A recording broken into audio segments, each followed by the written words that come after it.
to say.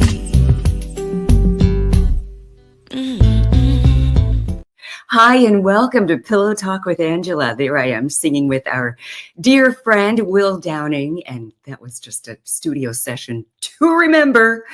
I'm Angela Stribling, and my friend is here tonight. I'm so happy that she always says yes whenever I invite her to do something. And we do some things together as well.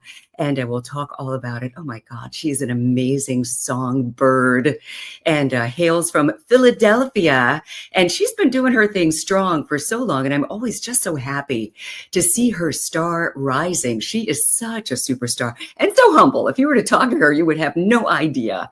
Well, you would. Once you hear her voice and see her face, you'll know who it is. But you know, she's so humble. She doesn't wear it. And I love people like that. Please welcome beautiful songstress, Carol Riddick. Well, hello. And hi, family. Hi. Oh my goodness, it's such a privilege to be here with you. Oh, thank you. It's always such a pleasure to see you as well. And I know we see each other at least once a year.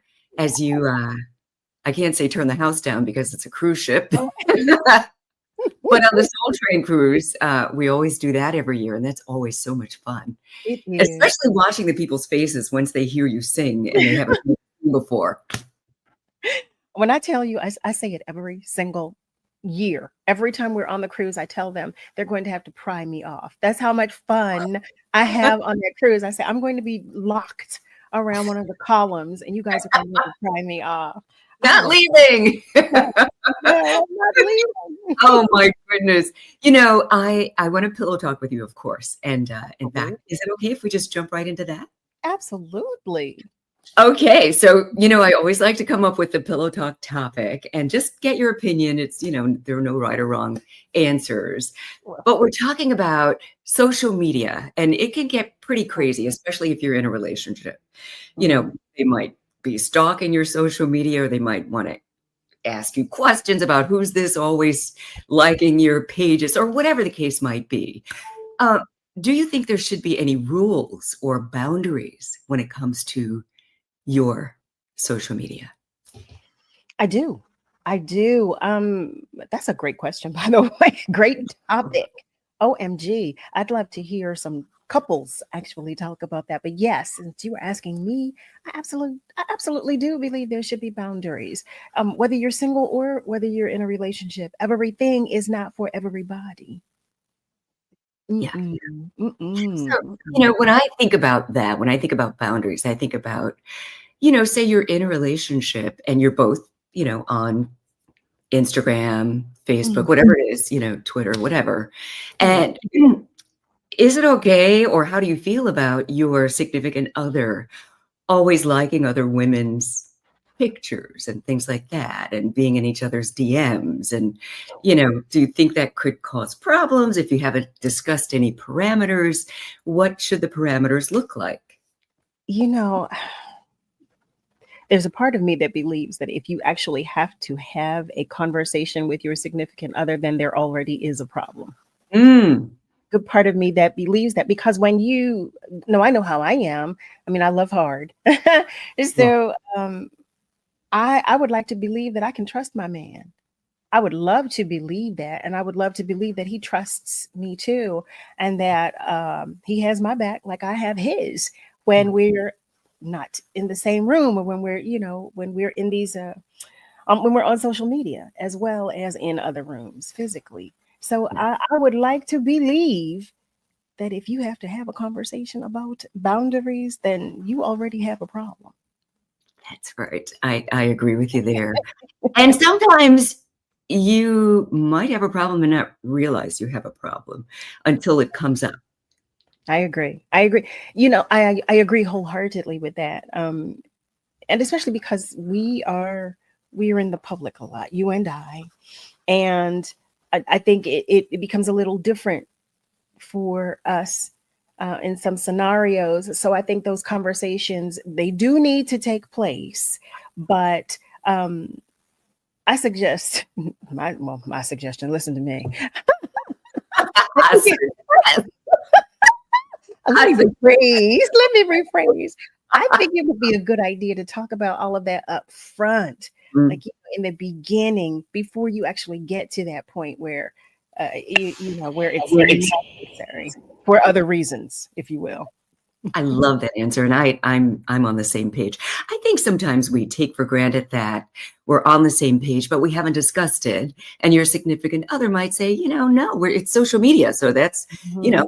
social. I'm just being social. Mhm. I'm liking this because I like it, but without thinking. Yes, yes. Well, here's something. So I was dating a guy, and I saw that he liked a woman's post, but he put like 3 hearts. Yeah, that's Yeah. what I'm talking about. Yes. Yes. Now, mind you, don't misunderstand me, because it did not, and it would not have struck me in an odd way if the post was just innocent, Yeah, but the post was not innocent.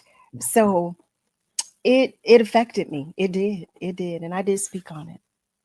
good, because I think that's the key right there. I mean, again, I mean, it can get out of control if you don't say anything. And then if you don't say anything, they think it's okay.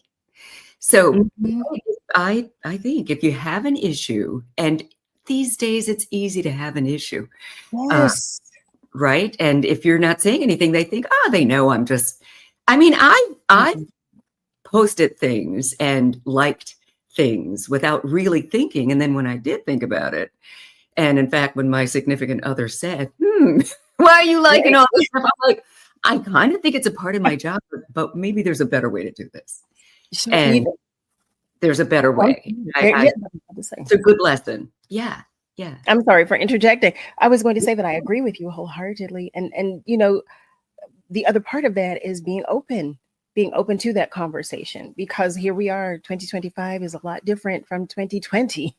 And especially as it pertains to social media. So being open to having those conversations with your significant other is where you start. You've got to be open. You can't, immediately become defensive Right. if you're on either side of that conversation. So I I think totally that's agree. Because I think saying something is not the problem. I think not saying something, if you have an issue with it, creates a problem. And again, I've run into it myself because I'm pretty social. I like building up my brand. I like for people to listen. If they're watching me and paying attention to what I'm doing, I like it. And I'm right. I'm gonna encourage it.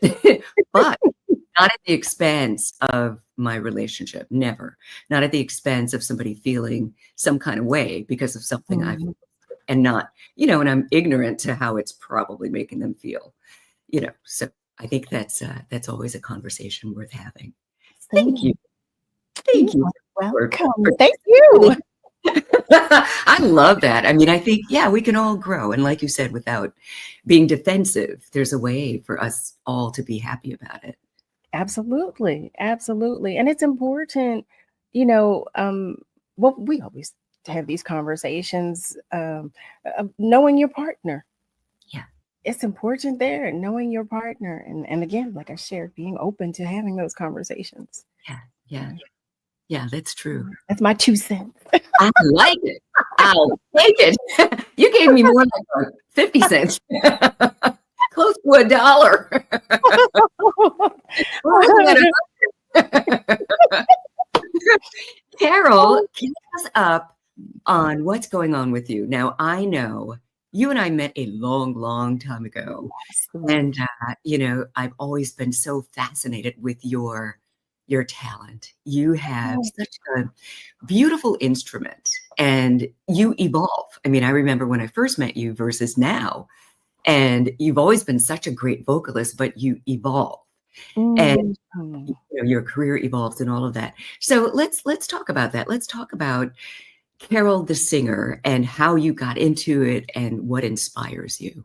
Oh, Carol, the singer. So I started at a very young age. I, w- I was actually singing at a friend's wedding, and one of her groomsmen was James Lassiter, aka JL, and he at the time he managed Jazzy Jeff and the Fresh Prince. So Jeff and Will, Jazzy Jeff and Will, the Fresh Prince, were in the studio at the time, and JL asked me after the wedding. He said, "Would you be interested in working with Jeff and Will?" And I mean, who wouldn't? Who wouldn't? So I said, absolutely. So I started going down to the studio, but at the time they had just they were at the ending of Home Base, their project, the last project they released. Okay. And so they invited me to go on tour. That was my first tour. It was 10 rap groups. What year was that, or do you remember how long ago that was? It was in the 90s. I remember that it was like the early 90s, if I'm not mistaken. Nice. But it was, or maybe the late 90s. I'm not sure, but it was. I remember there being 10 rap groups, and it was amazing. This is when Summertime was out. Oh, I got to sing Summertime. I did not record Summertime, so I want to be clear. I don't want anybody to say what. There was another young lady that recorded Summertime by the time I joined Jeff and Will, but doing the tour, I got to sing it every night. There was, oh my goodness, there was Jeff and Will, Kid and Play, Public Enemy, Queen Latifah, MC Light, 357, Kid Capri. I'm missing two. I don't know I don't remember who the last two were, but that's pretty good though. Yeah. It was awesome for an introduction to the industry. Oh, yes. Oh gosh. I mean, I know people make certain comparisons, when they listen to you. In fact, the last time I saw you on the Soul Train cruise, I think I brought you on stage, and in the audience, people are screaming and just listening to people speak about you. Of course, the Jill Scott comparisons never stop. They're like, oh, she reminds me of Jill Scott. Oh, she's like Jill Scott. How do you feel about that? Oh, it's a compliment. It really is. Whenever someone compares me to another artist that they like, it is a compliment. It is. I mean, I enjoy doing what I do. So my love for it beats all, but it's absolutely a compliment. When someone says, "Oh my goodness," especially if they say, "Oh, I love her," or yes, so exactly. That's the part. They say, "Oh, I love her." Yeah, and it's also wonderful. It's not like you're trying to be Jill Scott, because you sound like you, and we all have our influences. We all have our influences, but it's important to find your own voice, and you've done that a long time ago. How did that happen? How did you find your own voice? Excuse me. I don't know. I don't know how that happened. What I can say is that I've been in this industry for such a long time that I believe it came about from me coming into my own. Like I actually worked with Jill when she did when she first came out. I sang. I supported her, singing background for her. So I believe it comes from honing my craft, working with other artists, and I worked in wedding bands as well when I was coming up, before I began doing any solo work and before I started supporting other artists. So just honing my craft and learning my voice, because that was a big part of it. Learning my voice, just learning what the gift that God gave me. So that's beautiful, and that's powerful, because that's it. I mean, you don't want to be a mimic of anybody else, and discovering, and just by, like you said, honing your craft, you can't help but kind of find your own lane. The more you do it, and the more you're open to just exploring your authentic self. I love that. Yeah. I love and when you talk about Jill, like I remember in the beginning, giving her tips about checking mics. It was and it's those things that we pick up from each other, right? That we learn from one another that contribute to making you who you are. Yeah, I love it. So, what does Carol Riddick think about the music industry these days? The music industry. Well, that's a very long conversation. I mean, it's you've been in it for a while, like you said, and it has evolved and changed back and changed here and there and the other.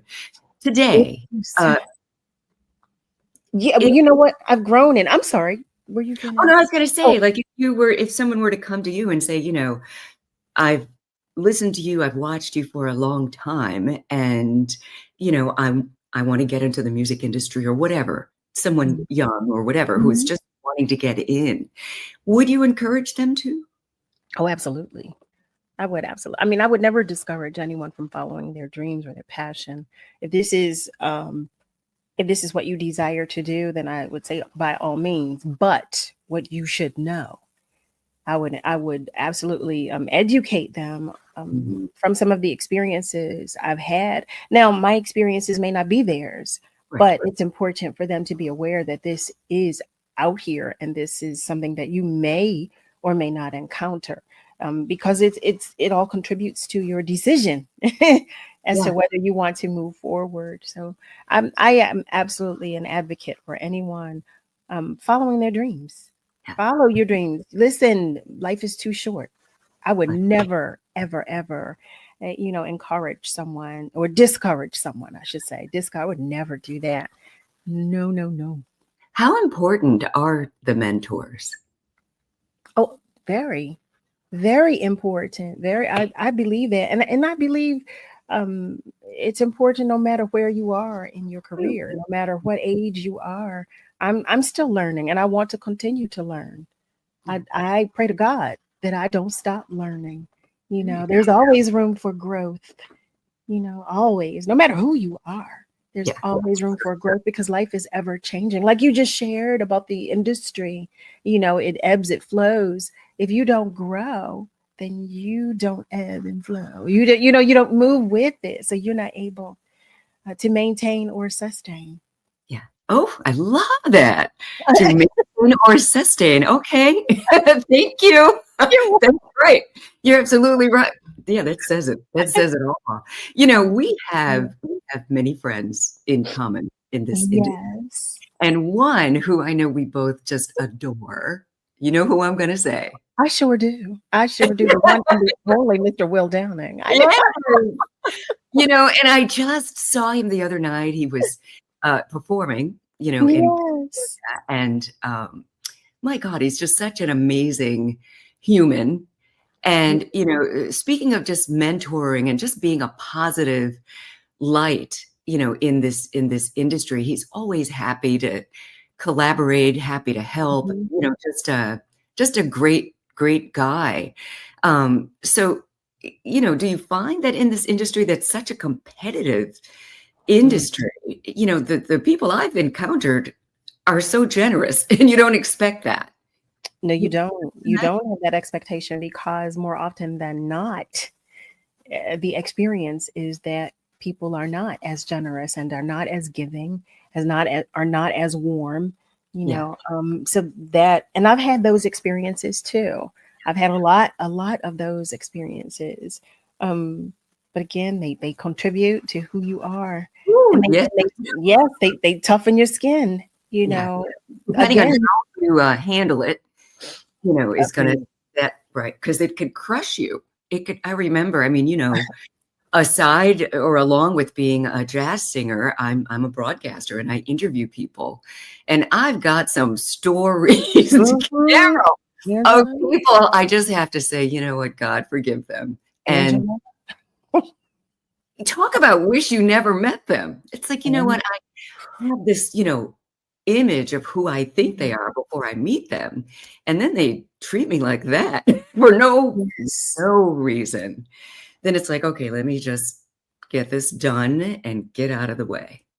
You Just so know, fortunate. we probably share a list of some of the same individuals. When I tell you, but I also do make it clear to anyone within earshot that we are in the entertainment industry. Right. We are musicians. Satan was the minister of music. So Mm, we're in his playground. We are in his playground. And quite honestly, when you don't give in to Satan, you're going to get a whole lot more battles. right. So we're going to come across some more things. I don't want to be too deep Yeah, about it, but that is my firm and strong belief. yeah, We are in Satan's playground. So yeah. unless we are strong in our faith, that skin toughening is going to come a whole lot. right? Hard. And it's no joke. You've got to be, strong and firm in who you are, and Absolutely. get out of the way when you need to. Just get out of Absolutely. And when you see it coming, you know how to handle it. You know how to, because you know what it is. You Yeah. know exactly what it is. Like, okay, guys, all right. I'm I've just gonna seen move this over movie here. before. I'm just gonna move over here. Yeah. I'm just gonna move over here. Exactly. Carol, I just love your spirit so much. Oh, And, you are such an inspiration to so many people. And I love that you have been doing this for so long and so strong. And before we let you go, I mean, there are a lot of people who look up to you, male, female, young and old. And are there any words of inspiration you want to leave us with before I ask for your social media? I will say the first thing I will say is to God be the glory, quite honestly, because what you just said was about me being in this industry for as long as I have. That statement, there's not a truer statement. There are not a lot of us, myself, not a lot of women who are able to sustain in this industry for as long as we have. So thank you for that. Thank you very much for that. But to those who look up to me, I can't imagine, but I appreciate it. I so appreciate it. But I say to you, I will always, always, always tell everyone to stay firm, strongly in your faith. Stay firm, stand firm in your faith, and stay true to who you are. Always stay true to who you are. Always stay true to who you are, but stand firm in your faith. That's powerful. Thank you for that. Thank you. Your social media for people to connect? Yes, you can find Carol Riddick everywhere and Carol_Riddick on other platforms. Oh, that's perfect. That's good branding. Fine. That's a good thing. Carol, thank you so much. I love your smile. I love your energy. And I'm so grateful that you're on with us tonight. All the best to you. Oh my goodness. I'm so excited every time I think you're done. I keep talking. Thank you. Thank you so much. And I will see you on the Soul Train cruise, Carol. And for those of you who haven't been on it, you might want to join Carol and I on that Soul Train cruise. Just Google Soul Train cruise and it'll all come up. And I think it's sold out this year, probably next year as well, but they do have a waiting list. So you don't want to miss it. It's so much fun. You'll see a lot of your friends there as well. Thank you all for watching, and we will see you next time right here on Pillow Talk with Angela. Have a good night.